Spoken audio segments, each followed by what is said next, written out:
Shalom, puji Tuhan, salam sejahtera. Berjumpa lagi dengan saya, Pastor Heron Malingkas. Kembali lagi saat ini saya hadir untuk menyampaikan akan kebenaran firman Tuhan bagi kita semua. Akan tetapi sebelum saya akan menyampaikan akan kebenaran firman Tuhan ini, saya ajak kita berdoa. Kita berdoa. Segala puji dan syukur kami kembalikan bagi-Mu Bapa di surga. Kalau pada saat ini hamba-Mu lagi boleh dapat Engkau percayakan untuk memberitakan Injil, mari Tuhan berkati hamba-Mu, urapilah hamba-Mu, sembunyikanlah hamba-Mu dengan salib-Mu, sehingga terang Kristus saja yang tersinar bagi kami semua yang mendengarkan akan firman Tuhan ini. Di dalam nama Tuhan Yesus Kristus, haleluya, amin. Puji Tuhan, saudara-saudara yang saya kasih dalam Tuhan, firman Tuhan pada saat ini saya ambil di dalam Mazmur pasal 37, ayatnya yang ke-23 dan 24. Mazmur 37 ayat 23 dan 24 saya akan bacakan. Tuhan menetapkan langkah-langkah orang yang hidupnya berkenan kepadanya. Apabila ia jatuh, tidaklah sampai tergeletak, sebab Tuhan menopang tangannya. Puji Tuhan, saudara-saudara yang saya kasih dalam Tuhan, tentu saja firman Tuhan ini adalah merupakan suatu pemberitahuan atau memberikan informasi bagi saya dan saudara bahwa Tuhan itu sangat baik bagi kita yang mengasihi Dia. Di dalam pembacaan kita di sini saya akan menegaskan bahwa seperti yang disebut di dalam ayat 24, bahwa apabila ia jatuh tidaklah sampai tergeletak, sebab Tuhan menopang tangannya. Di sini sebutan terjatuh. Terjatuh ini adalah merupakan satu diksi atau frasa yang menjelaskan tentang keterpurukan atau sesuatu hal musibah yang terjadi, atau suatu penderitaan atau pergumulan kehidupan sehingga mereka mengalami kejatuhan. Yang akan saya jelaskan di sini bahwa adapun kejatuhan oleh orang-orang yang percaya kepada Tuhan maupun tidak, itu pertama disebabkan karena kesalahan kita sendiri, kesalahan manusia itu sendiri. Dan kedua adalah karena Tuhan mengizinkan untuk kita mengalami hal demikian, atau kita diuji di dalam penderitaan.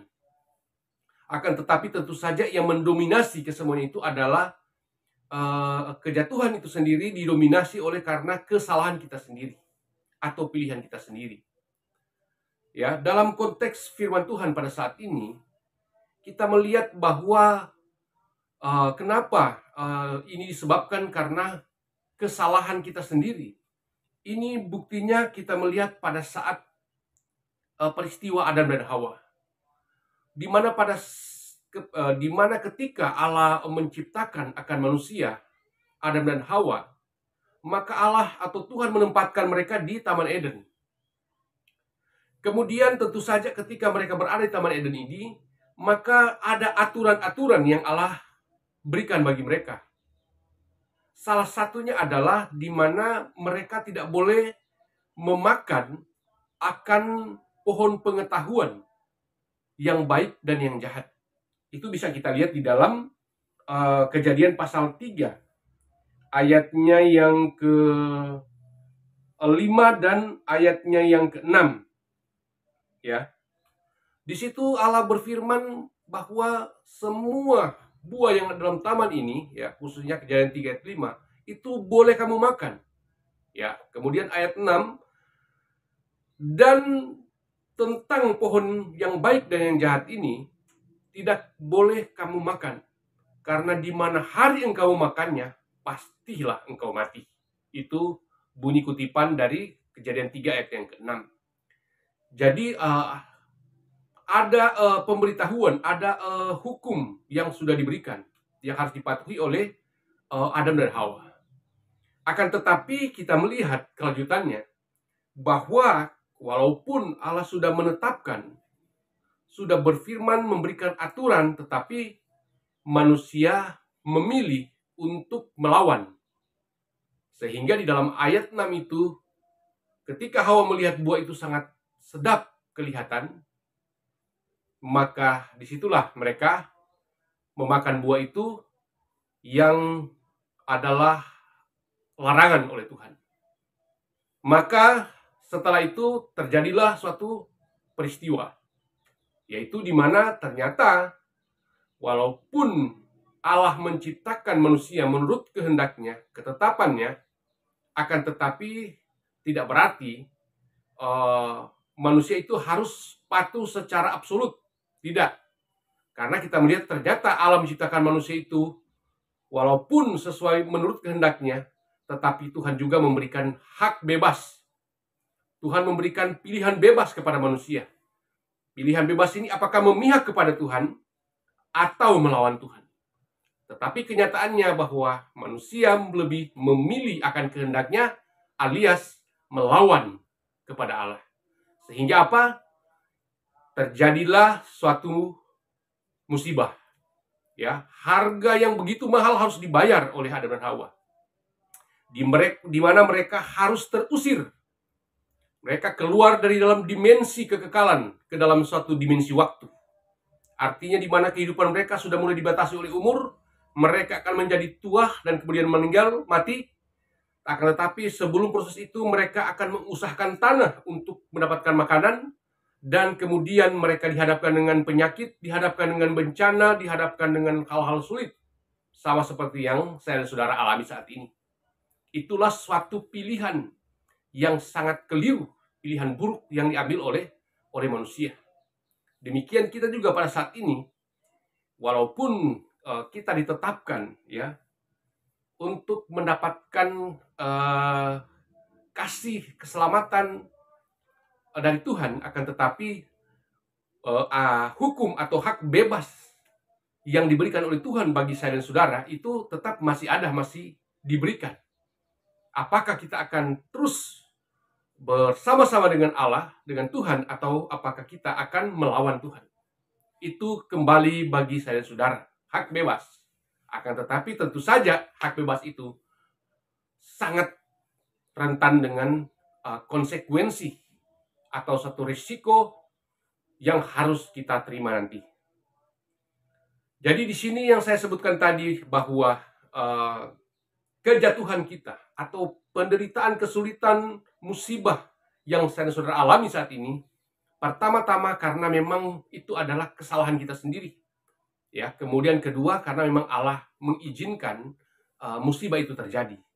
Ya, kita melihat di mana Allah berkenan menguji kita. Ya, ada tokoh di dalam Alkitab yang sangat terkenal, yaitu Ayub.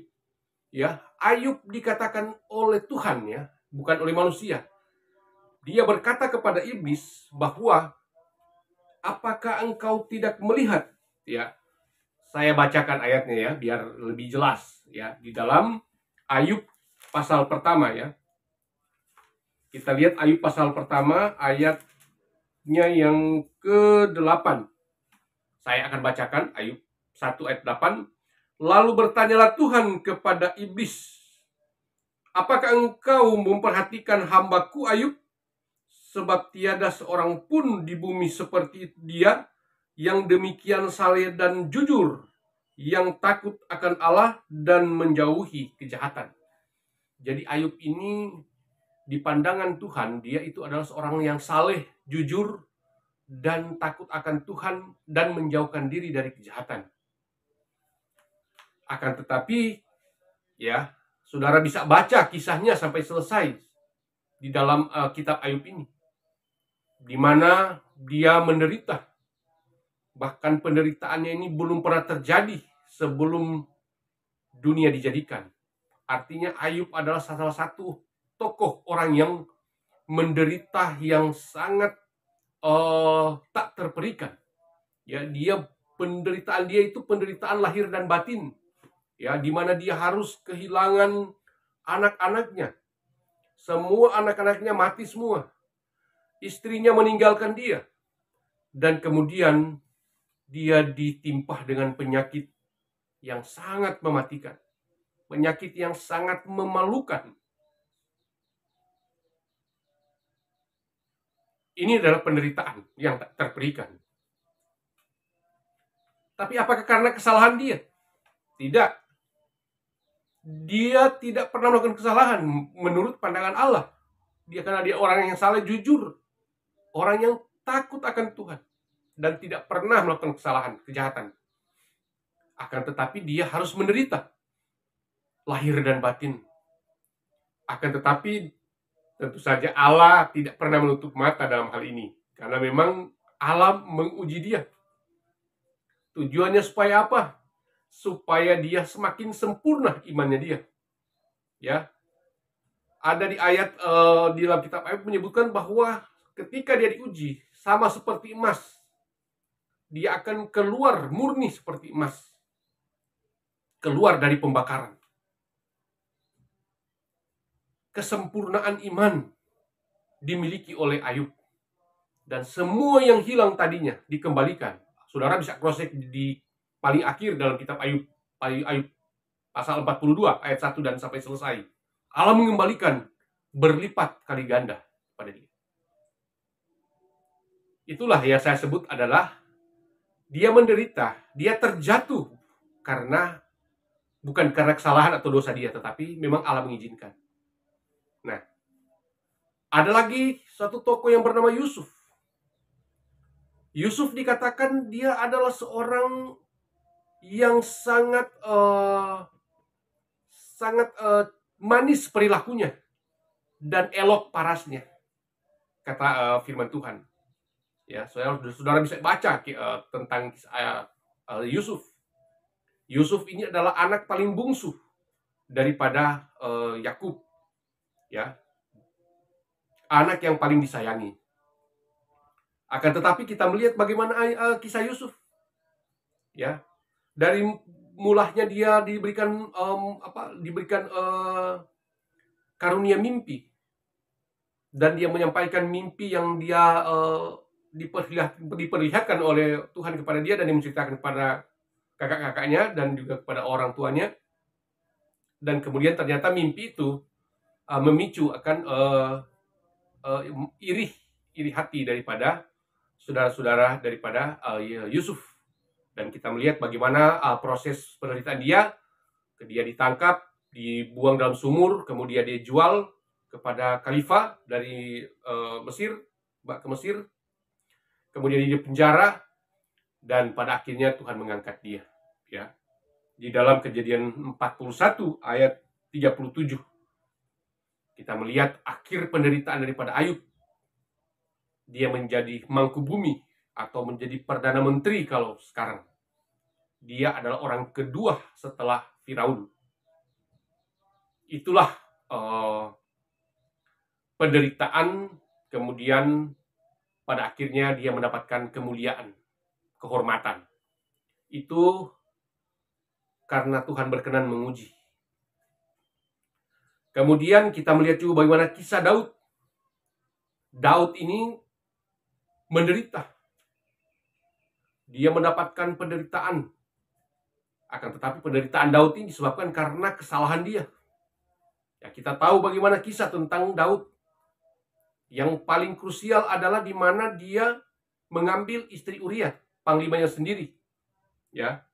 Di dalam 2 Samuel pasal 11 ayatnya yang kedua. Kemudian ketika dia mengambil akan istri panglimanya yang bernama Uria, dan kemudian dia menikahi akan istri daripada Uria ini yang bernama Bathsheba. Dan juga kesalahan daripada Daud sendiri adalah ketika dia menghitung jumlah orang Israel. Dan itu merupakan suatu dosa besar di hadapan Tuhan. Dan kemudian dia harus menerima suatu konsekuensi. Dia menerima harga yang begitu mahal. Sehingga dia harus dilari karena dikejar-kejar oleh anaknya sendiri, Absalom. Dia dikudeta oleh anaknya sendiri, tahta kerajaannya. Sehingga ketika Daud menyadari bahwa dia telah berdosa, maka dia menyesal dan dia bertobat. Dia sangat menyesalkan diri. Tetapi Allah memulihkan dia. Jadi saudara-saudara yang saya kasih dalam Tuhan, itulah uraian atau ulasan atau beberapa contoh, yaitu di mana kejatuhan kita atau penderitaan, kesulitan, kesukaran, yaitu musibah yang sedang saudara alami saat ini, itu adalah merupakan suatu hal yang harus kita lihat secara objektif. Kalau memang itu adalah kesalahan kita datang kepada Tuhan dan minta ampun akan kesalahan kita. Ya, kalau kita merasa diri tidak bersalah dan harus menanggung penderitaan, ya kita bersyukur. Ya, kita menerima apa adanya. Kita jangan mempersalahkan Tuhan dengan membela diri bahwa saya tidak bersalah. Ada dalam kisah dalam Alkitab orang kaya, orang muda yang kaya, bahwa dia berkata bahwa apa yang harus dilakukan supaya bisa dia masuk surga. Tuhan katakan bahwa Tuhan Yesus katakan dia harus mematuhi seluruh hukum-hukum Tuhan, termasuk hukum Taurat. Tetapi orang muda berkata bahwa semua hukum-hukum Tuhan saya sudah lakukan, tidak ada satu pun yang kurang. Tetapi Tuhan Yesus berkata bahwa masih ada satu, yaitu jualah hartamu dan ikutlah aku. Maka disitulah letak kesalahan. Semua yang merasa diri benar di hadapan Tuhan, merasa diri benar versi diri sendiri, itu belum tentu benar di hadapan Tuhan.